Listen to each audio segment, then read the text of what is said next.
Pregnant होते ही 24 घंटे के अंदर केवल ये एक लक्षण आपको दिखाई दे तो आपको समझ लेना है कि आपको प्रेगनेंसी हो चुकी है। फ्रेंड्स, कौन से लक्षण होते हैं और ये जो आज के मैं लक्षण बता रही हूँ बिल्कुल साइंटिफिक है।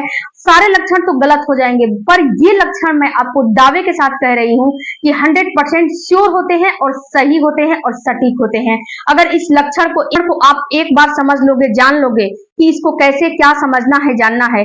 अगर इस लक्षण के जो मैं लक्षण बता रही हूँ, अगर इसको एक बार अपनी बॉडी में एब्जॉर्ब करो, प्रेगनेंसी है कि नहीं है। फ्रेंड्स, इस लक्षण को आपको साइंस ने भी साबित किया है कि नहीं, ये एक लक्षण हर महिला में दिखता ही दिखता है जो महिला प्रेग्नेंट होती है, जो महिला प्रेगनेंसी कंसीव करती है। और ये लक्षण आपका जो प्रेगनेंसी आपने कंसीव किया है, पीरियड मिस होने से पहले ही ये लक्षण आपको अपीयर हो जाएंगे, ये लक्षण आपको दिखाई देने लगते हैं। तो चलिए वीडियो में आगे बढ़ते हैं कि आपको कौन से लक्षण आपको दिखाई देंगे। फ्रेंड्स, वीडियो में आगे बढ़ने से पहले आपसे केवल एक रिक्वेस्ट है कि मेरे चैनल को आप लोग प्लीज सब्सक्राइब करिएगा। सब्सक्राइब नहीं कर रहे हो तो प्लीज रिक्वेस्ट है कि सब्सक्राइब ज्यादा से ज्यादा सब्सक्राइब करिएगा।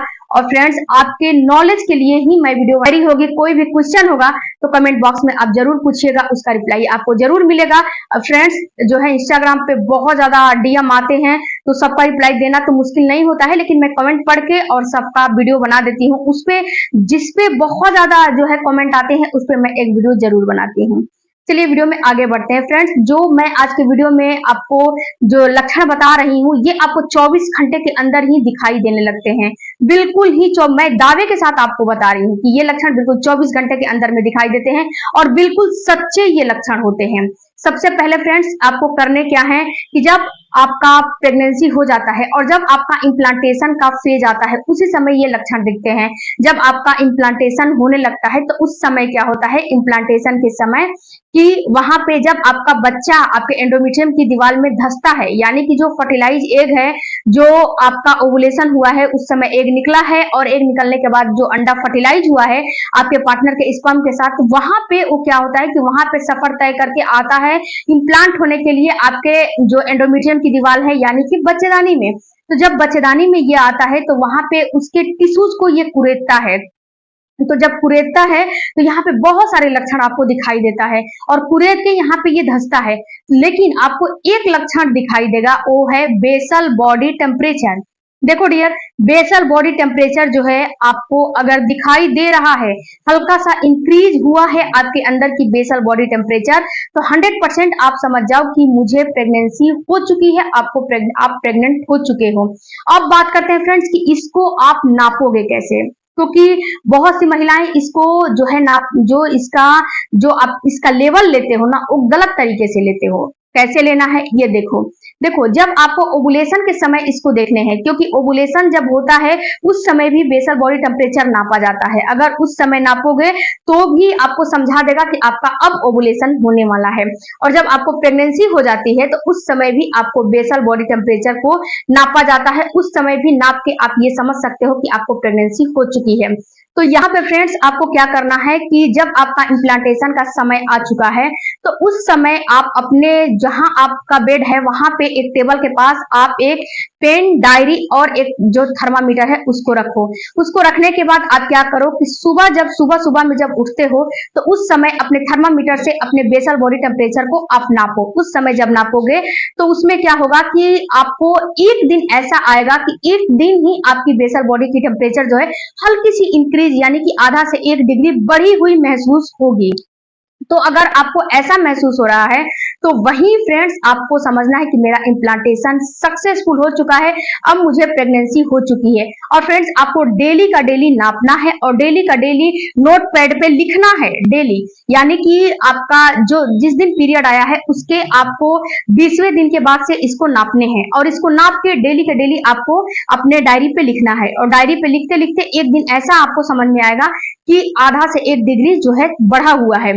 तो जिस दिन ये बढ़ता है उसी समय आप समझ जाओ कि मेरा सक्सेसफुल इम्प्लांटेशन हो चुका है और आपको प्रेगनेंसी हो चुकी है। और यहाँ पे फ्रेंड्स जब आपको पता चल जाता है कि आपको सक्सेसफुल इम्प्लांटेशन हो चुका है तो इम्प्लांटेशन के समय भी आपको थोड़ा बहुत भी मिस्टेक नहीं करना है। छोटी छोटी गलतियां आप करते हो बिल्कुल भी नहीं करना है।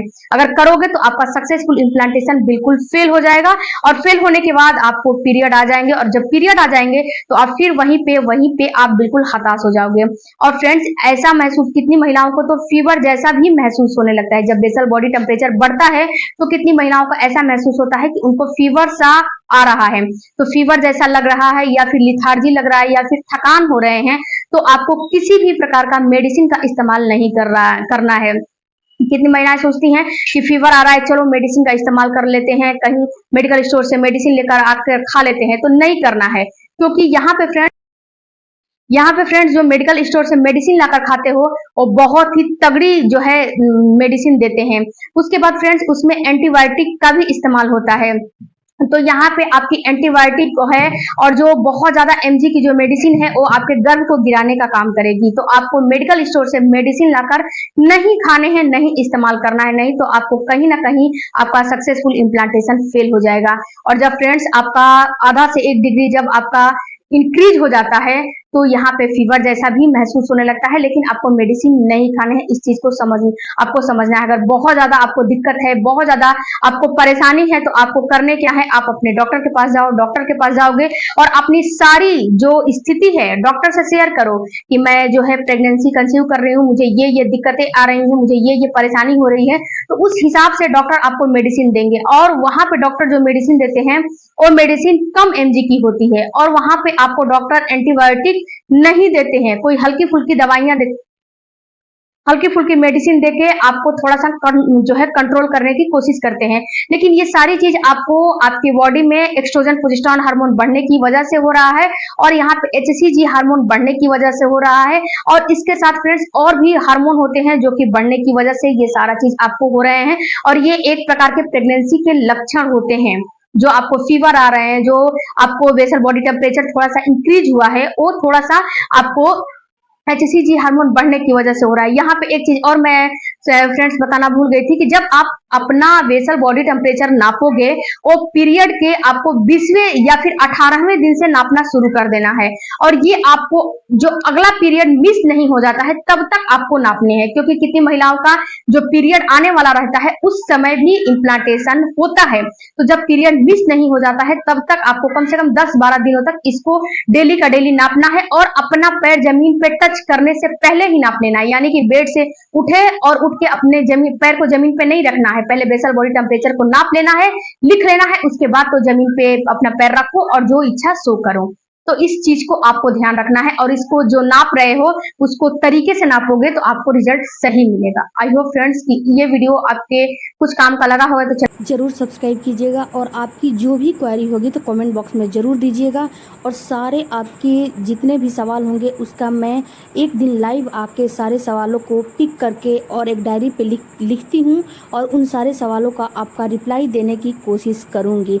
फ्रेंड्स, आप लोग लाइव में जुड़ेंगे, वहाँ पे आप लोग क्वेश्चन करेंगे तो आपके क्वेश्चन का रिप्लाई वहाँ पे ज़रूर मिलेगा। मिलते हैं अगले वीडियो।